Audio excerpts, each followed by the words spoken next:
नमस्कार दोस्तों, आपका स्वागत है हमारे इस चैनल में एडवोकेट कृष्ण कुमार त्रिपाठी। उम्मीद है आप सभी लोग सकुशल होंगे। दोस्तों, एक महत्वपूर्ण विषय पर हम आपसे चर्चा करेंगे। हमारे पास हमारे ही एक इस चैनल के मेंबर उनका कॉल आता है और वो हमसे ये कहते हैं कि उनके ऊपर 498 वगैरह की एफआईआर दर्ज हुई है। एफआईआर दर्ज होने के बाद वो अपने भाई की और पिता की एंटीसिपेटरी बिल करवा लेते हैं।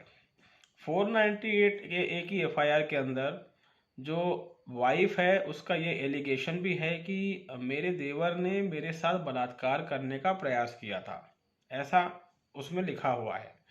लेकिन पुलिस द्वारा बलात्कार करने के प्रयास के संबंध में किसी भी तरह की कोई धारा एफआईआर में नहीं जोड़ी गई। परिणाम ये हुआ कि लड़की ने एडवोकेट करके एक एप्लीकेशन सेक्शन 190 सीआरपीसी की लगा दी और कोर्ट से कहा कि जो चार्जशीट फाइल हुई है उसमें पुलिस द्वारा बलात्कार की कोशिश जैसी चीज़ों को लेकर किसी तरह की कोई धारा नहीं जोड़ी गई है। इसलिए पुलिस को आदेशित किया जाए कि फिर से पुलिस इन्वेस्टिगेशन करे और चार्जशीट फाइल करे। जब ये सब घटना घटी तो जिनके साथ ये हुआ, जिनका हमारे पास कॉल आता है, उन्होंने बताया कि उनको इसकी कोई खास जानकारी नहीं थी, लेकिन उनको ये पता था कि पत्नी ने सेक्शन 190 की एप्लीकेशन लगाई है। तो मैंने उनसे पूछा कि जब आपको पता था ये सब तो आपका वकील क्या कर रहा था, आप क्या कर रहे थे? तो उन्होंने बताया कि उनका जो वकील है उसने कहा कि हम अभी आप इसमें अपीयर ही नहीं हुए हैं, इसलिए हमें इसमें कुछ नहीं करना है, ऐसा कुछ उन्होंने बताया। तो मैंने उनको कहा कि देखिए, कोई भी एप्लीकेशन अगर हमारे खिलाफ लगती है तो ये हमारी ड्यूटी होती है कि हम उस एप्लीकेशन का रिप्लाई कोर्ट में एज सुन एज फाइल करें, रिप्लाई एंड ऑब्जेक्शन, और साथ में बहस भी करें और कोशिश करें कि हम उस एप्लीकेशन को खारिज करवा दें तो ही ठीक है। अदरवाइज एप्लीकेशन हमारे खिलाफ लगी है तो उसका परिणाम भी तो हमें ही भोगना पड़ेगा। अब उनका कहना है कि हमारे वकील ने ध्यान नहीं दिया और दुनिया भर की बातें वो कर रहे थे। तो मैंने कहा कि मैंने उनको फिर एक चीज़ समझाई, हालांकि मैं पहले भी कई वीडियो में बता चुका हूँ कि आपके ऊपर कोई क्रिमिनल केस चल रहा है तो उसमें नज़र आपको ही रखनी है, क्योंकि सज़ा आपको मिलेगी, आपके वकील को कुछ नहीं होना है। इसलिए उस पर नज़र बनाए रखें उस केस में। दूसरी बात, कोई भी एप्लीकेशन अपोजिट पार्टी लगाती है तो उसकी एक कॉपी हमको मिलती ही है और दोनों पक्षों को सुनने के बाद वह एप्लीकेशन डिसाइड होती है। तो जब आपकी वाइफ ने ऐसी कोई एप्लीकेशन लगाई तो आपके वकील को मालूम पड़ा होगा। अगर नहीं मालूम पड़ा या उसने छुपाया तो यार वो उसकी समस्या है, उसकी गलती है। लेकिन अगर पत्नी ने कोई एप्लीकेशन आपके खिलाफ लगाई है तो ये आपकी ड्यूटी बन जाती है कि इमीडिएटली उस एप्लीकेशन का रिप्लाई आप कोर्ट में फाइल करें और कोशिश करें कि कोर्ट उस एप्लीकेशन को रिजेक्ट कर दे। मगर हम ऐसा कई बार नहीं करते हैं। एक बहाना अक्सर लोग बनाते हैं कि सर मैं वकील नहीं हूँ, मुझे जानकारी नहीं है। देखिए, ये बात बिल्कुल सही है कि आप वकील नहीं हैं और आपको जानकारी नहीं है। लेकिन ये बात भी सही है कि जब कोई व्यक्ति बीमार पड़ जाता है या गंभीर बीमारी उसको हो जाती है तो वो डॉक्टर के पास जाता है और उसके फैमिली मेम्बर्स को डॉक्टर के पास ले जाते हैं। वो व्यक्ति डॉक्टर नहीं रहता, उसकी फैमिली मेम्बर भी डॉक्टर नहीं रहते हैं। डॉक्टर तो हॉस्पिटल में होता है और डॉक्टर उसका इलाज करता है, लेकिन उसके बावजूद भी वो व्यक्ति हो गया या उसकी फैमिली के मेम्बर हो गए, वो उस बीमारी से संबंधित जानकारियाँ जुटाने में लगे रहते हैं कि ये बीमारी क्या है, कैसी है, ठीक होगी कि नहीं होगी, कैसे ठीक होगी, इसका कोई आयुर्वेदिक इलाज भी है क्या, या किसी अच्छे अस्पताल में भर्ती करें। इस तरह के काम वो करते हैं। तो ठीक उसी तरह जब आपके ऊपर कोई मुकदमा दर्ज हो जाता है तो ये आपकी भी जिम्मेदारी बनती है कि उससे संबंधित कई जानकारियाँ आप सर्च कर लें, आप गूगल पे सर्च कर सकते हैं, कई एप्लीकेशन होती है उस पर सर्च कर सकते हैं। सर्च करने के लिए तो आजकल काफ़ी सारे साधन हमारे पास मौजूद हैं। तो आप ये काम कर सकते हैं। साथ में केस आपका है तो आप अपडेट रहें कि तारीख कब लग रही है, किस तारीख पे क्या हो रहा है। अगर कुछ ऐसा है जो आपको समझ में नहीं आ रहा है तो उसका सिंपल से मतलब सॉल्यूशन है कि पहले तो या तो अपने वकील से पूछ ले या किसी और से पता कर ले, या कोर्ट में जो वो बैठता है, रीडर बैठता है, या कोर्ट का जो बाबू होता है, क्लर्क होता है, वो उससे पूछ सकते हैं। कोई आपको बताने से मना नहीं करेगा। या फिर आप गूगल में सर्च कर सकते हैं, यूट्यूब में सर्च कर सकते हैं, तो उससे आपको चीज़ें समझ में आएंगी। अब आप कहें कि सर वकील ने बताया नहीं है, सर वकील बदमाश है, सर हमें जानकारी नहीं है, तो यार ऐसे बहाने बनाओगे अगर तो कोर्ट तो आपको अंदर भेज देगी। फिर जेल के अंदर ही बनाते रहिए ऐसे बहाने, क्योंकि ये क्या है कि ये बहानेबाजी से कुछ नहीं होने वाला है। मुकदमा आप पे लगा है तो आपको सतर्क रहना ही पड़ेगा। ये वकील की दुहाई देने तो कुछ नहीं होगा, क्योंकि वकील का क्या है, उसके लिए तो आपका केस सिर्फ एक केस मात्र है, उसके बाद ऐसे सैकड़ों केस हैं, उसको तो फीस मिल रही है। कुछ भी गड़बड़ होगी तो आपके साथ होगी, ठीक है।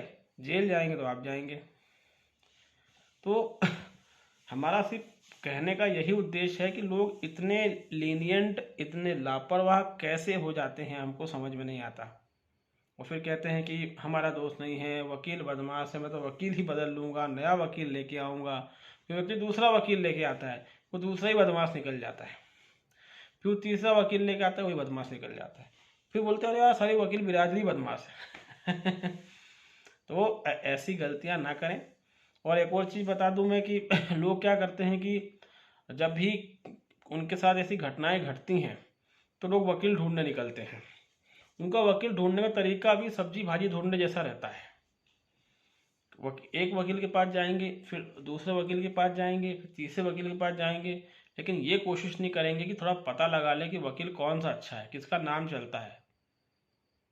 वो सोचते हैं बहुत महंगा होगा, इतनी फीस कौन देगा, जबकि फीस देने की हैसियत है आपकी, लेकिन फिर भी आप सोचते हैं कि मैं पैसा बचाऊं, और उसी के चक्कर में ऐसी लाइफ बर्बाद होती है आपकी कि जितना पैसा आप बचाने की सोच रहे थे उससे भी कई गुना ज़्यादा पैसा अंत में आपको खर्च करना पड़ता ही है।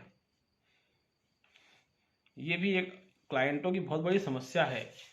एडवोकेट लॉबी में बदमाश लोग हैं, लालची लोग भी हैं, ठीक है, लेकिन इसका ये अर्थ नहीं है कि हम किसी अच्छे वकील की तलाश नहीं कर सकते। हम कर सकते हैं, लेकिन हम करना ही नहीं चाहते। और हमने ये भी चीज़ नोटिस करी है कि जो वकील बेवकूफ़ बनाता है क्लाइंट को, वही वकील पसंद आता है। ये एक बहुत बड़ा मतलब कहावत या मुहावरा हम कह सकते हैं, इस लीगल फील्ड के अंदर देखने को मिलता है कि जो वकील स्ट्रेट फॉरवर्ड बात करेगा, सीधी साफ सुथरी बात करेगा, वो क्लाइंट को पसंद नहीं आता। जो क्लाइंट को बेवकूफ़ बना सके वो पसंद आता है कि अरे हम तो आपसे सिर्फ 5,000 रुपये फीस लेंगे, आपको पूरा काम कर देंगे। क्लाइंट खुश हो जाता है कि अरे वकील सामने 5,000 बोली। वही क्लाइंट किसी अच्छे वकील के पास जाता है तो वो बोलता है कि मैं 50,000 फीस लूँगा, 25,000 लूँगा। अरे नहीं नहीं, 50-25 तो बहुत ज़्यादा हो जाता है। केस बिगड़ने के ये कारण भी होते हैं कि हम कई बार सस्ते के चक्कर में, क्योंकि कोई सस्ता वकील है तो वो कहीं ना कहीं मरवा देगा आपको, क्योंकि वो सोचता है कि फंसेंगे तो पैसे निकालेंगे। क्योंकि उस सस्ते वकील के पास भी काम नहीं है, आप उसको मिल गए, सोचता है इसको अब इसको मैं हलाल करूँगा धीरे धीरे।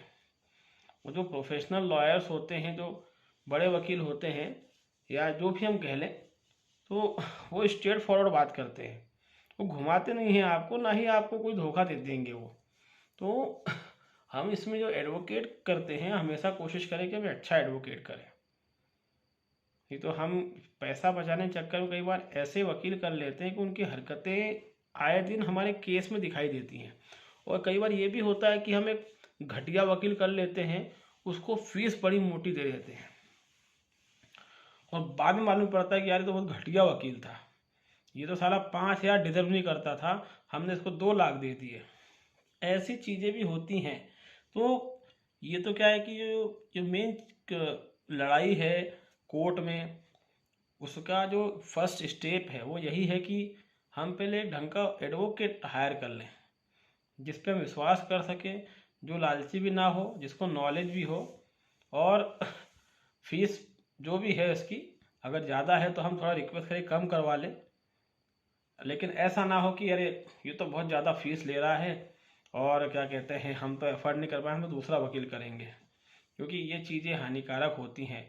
अब कोर्ट में कोई पिटीशन आपके खिलाफ लग रही है, आप जो हैं उस पिटीशन को लाइटली ले रहे हैं, आपका वकील हवा में बातें कर रहा है कि आप तो हाजिर ही नहीं हुए, हमें इसका जवाब नहीं देना है, और कोर्ट ने उस पिटीशन को डिसाइड भी कर दिया और वो आपके खिलाफ ही डिसाइड किया है। अब आपको भागना पड़ेगा, नहीं भागोगे अगर तो फिर मालूम पड़ा कि कोर्ट ने जो आदेश किया है पुलिस ने उसका पालन कर दिया तो फिर आपको जेल जाना पड़ेगा। जेल अगर आपको हो गई है तो फिर उसकी जो बेल की प्रोसेस है, अगर किसी व्यक्ति को जेल जनरली हो जाती है तो इस बात की संभावना बहुत थोड़ी कम होती है कि उसको नीचे की कोर्ट से बेल मिल जाए।